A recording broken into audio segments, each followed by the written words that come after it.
আসসালামু আলাইকুম, কেমন আছেন সবাই? আশা করি সবাই ভালো আছেন।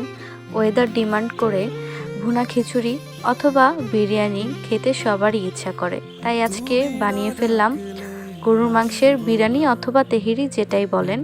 আমি আগে পোলাওটাকে প্রায় 90% হয়ে আসলে আগে থেকে রান্না করা গরুর মাংস এটাতে দিয়ে দিব।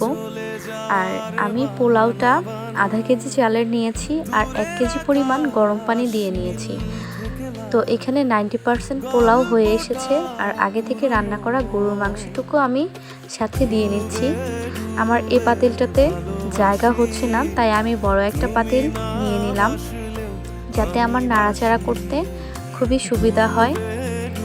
তো আমি ভালোভাবে নেড়ে চেড়ে এটাকে ঢাকনা দিয়ে কিছুক্ষণের জন্য ঢেকে রাখবো, যাতে বাকি পোলাওটুকু সেই অল্প আছে আর ঢাকনা দিয়ে ঢেকে রাখার কারণে তাড়াতাড়ি। আলহামদুলিল্লাহ, আমার বিরিয়ানিটা একদম পারফেক্টলি কুক হয়ে গিয়েছে এবং দেখতেও খুব ভালো লাগছে। আর মাশাল্লাহ, আলহামদুলিল্লাহ, খেতেও খুব মজা হয়েছিল। আমার ভিডিওটা কেমন লেগেছে অবশ্যই জানাবেন। আল্লাহ হাফেজ।